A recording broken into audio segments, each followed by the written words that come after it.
Hi everyone. So today we are going to talk about human heat balance. Human heat balance is about how our body stays warm, cool, and comfortable. For being in a comfortable state, the human body needs to have certain heat balance in his body, which is known as human heat balance. Now let's think of our body as a little machine. A body is a machine because it is always producing heat because of the metabolism. Now you must have heard this word. Metabolism is different for different human beings. For example, there are two people in your house and you eat something. One person gets to digest it quickly and the other does not get to digest it at that fast rate. So this is about metabolism, how that rate produces certain amount of heat inside your body, and that whole process of using food as energy is known as metabolism. So when the food is being converted into energy, that whole process is our metabolism. Now, the trick is when our body produces too much heat, then we feel hot, right? And when our body loses too much heat, we feel cold. So to maintain that balance, to keep that balance between production and heat loss, that balance is known as human heat balance. This keeps us comfortable and healthy. This gives us two things, comfort and health. Now, there are certain activities which will help in maintaining this equilibrium between the body and the heat loss. So, the equation, it goes like M minus W is equal to C plus R plus E plus S. So this is the whole formula for heat loss balance. Now in this, M is the metabolic heat. This heat is produced when our body it's making energy from food. W is the work done, which is again producing a certain level of energy. For example, when you exercise or when you run or when you walk fast, when you jump, all this kind of work done produces energy. I'll explain you the formula later on. Now, this is equal to C, which is convection, R is radiation, E is evaporation, and S is our stored heat. Now let's talk about all of them one by one. Let's start with conduction first. Now these three things, conduction, radiation, and evaporation, these three aspects are basically the mechanisms of heat exchange in our body. These are three mechanisms by which heat is exchanged with the environment by our body. And there are basically four of them, and we'll discuss every point one by one. Now, conduction is the process in which the heat is exchanged through touch. This happens when our body touches something directly, or maybe the heat exchange from one object to the other is known as conduction. For example, a pan which is put on a fire. Now, if this whole material is made up of metal, then when I switch on the heat, this portion will get heated up first, then this. So this means it will take time for this portion to get heat up. And this explains that the heat is exchanged from this metal till the end with the help of touch. So when something is being touched directly or with the help of physical contact, when the heat exchanges, that is known as conduction. Now, let's say there's a cold stone and you sit on that cold stone on a cold day. Then what will happen? Your body will lose heat, and your body, so as to come in equilibrium, it will lose heat, and once the body starts releasing heat, you will feel cold, right? When you bring up one bottle out of a refrigerator in normal temperature, then it starts losing heat, right? It gets to the temperature of your room. It gets in the equilibrium with the temperature of your room until this bottle gets warm up to your room temperature. It will keep on losing its heat. The same concept goes here. When you sit on a cold bench, your body will start losing heat and it will keep on losing the heat until your body becomes in equilibrium with this stone. So that way you'll feel more cold, because once the human body loses heat, you start feeling cold. Let's discuss the same scenario in a different situation. Suppose this is a wall and it is getting continuous solar radiation from the sun. It's a normal day. Now you plan to stand along with this wall. What will happen in this situation? This wall will start sending heat to your body.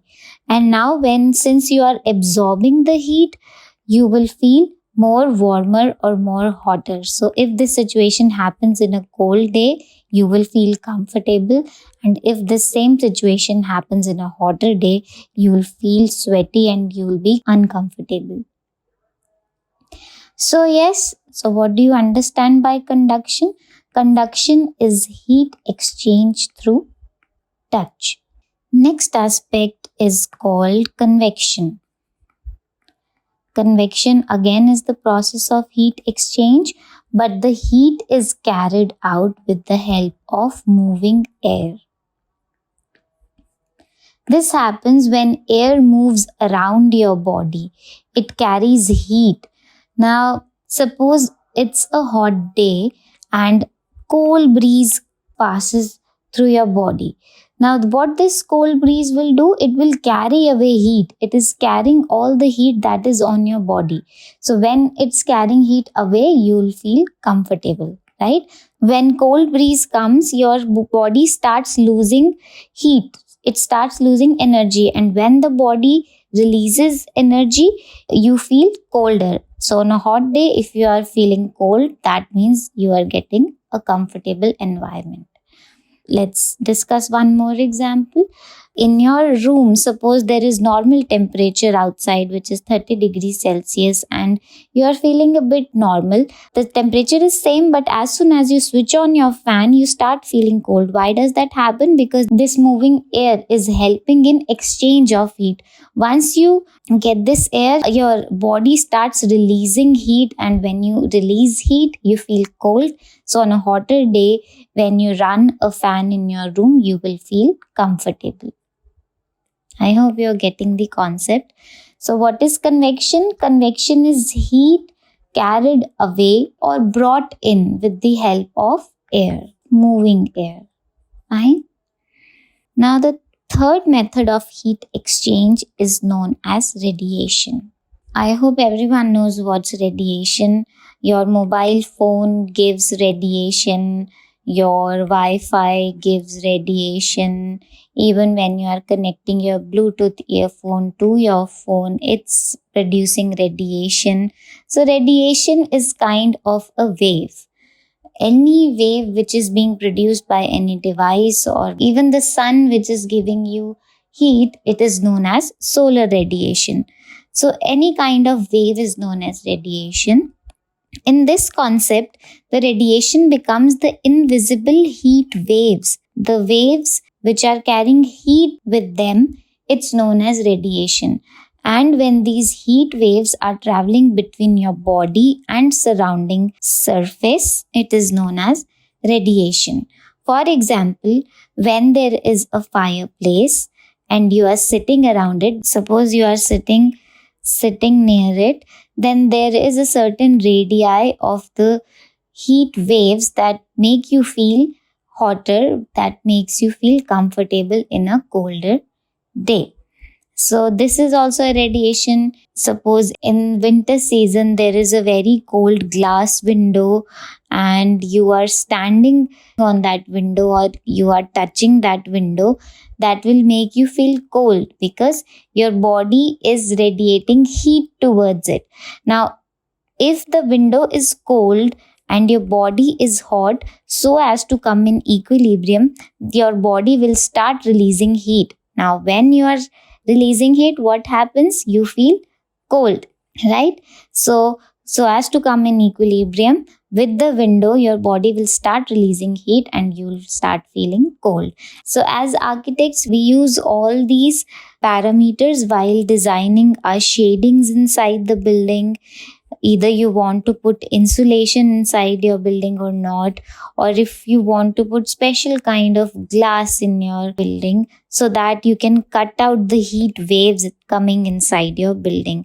This shading device will help you cutting out the sunlight. Insulation will help you in cutting out the hot temperature which is outside your building, and you'll not allow that hot air to go inside your building with the help of insulation.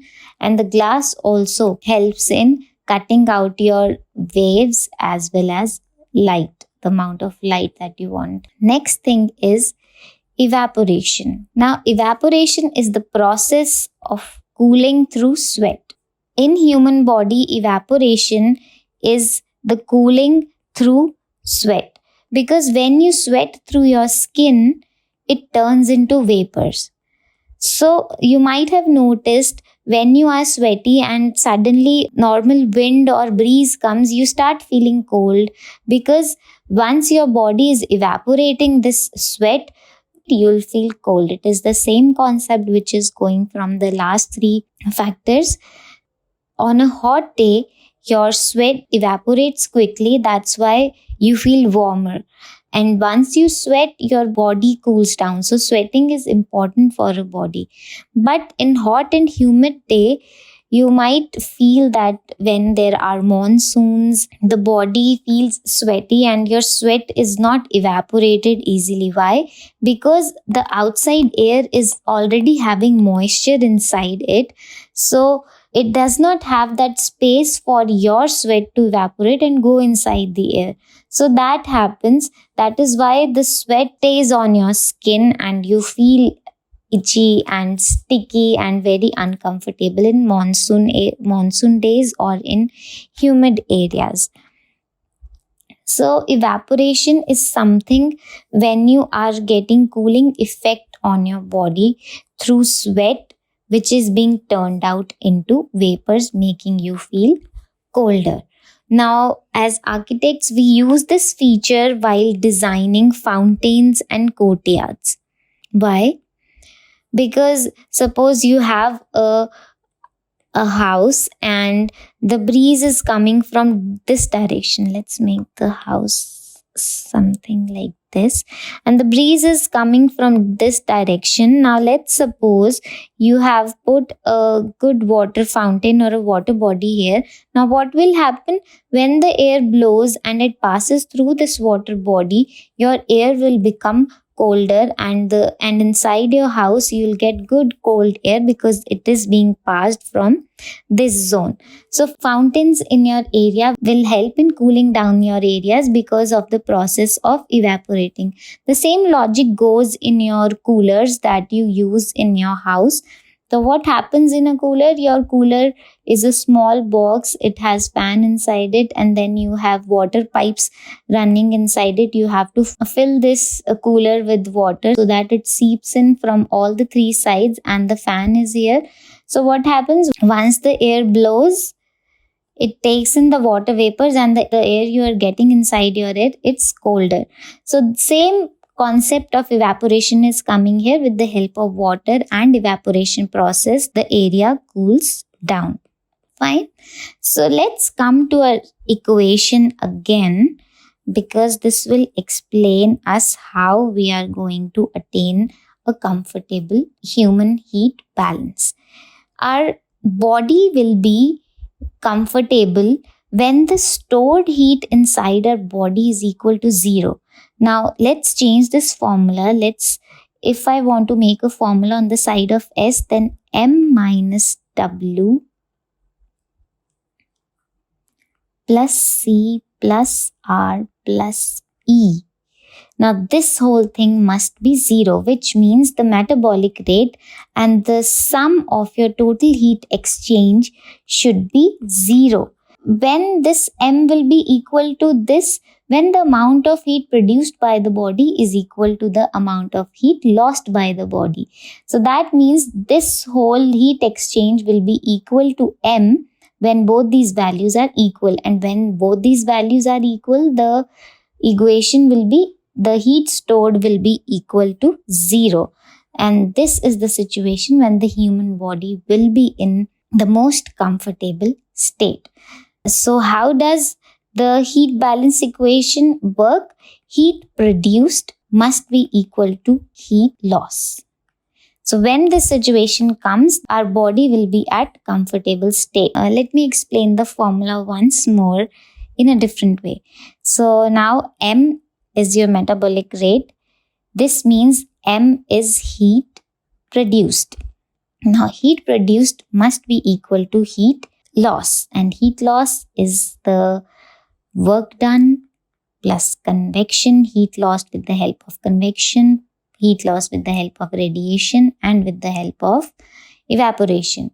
And the heat stored again comes in the heat loss. Now the total of heat loss must be equal to the total heat produced. That will be the most comfortable situation for a human being. So for a quick recap, our body makes heat through metabolism.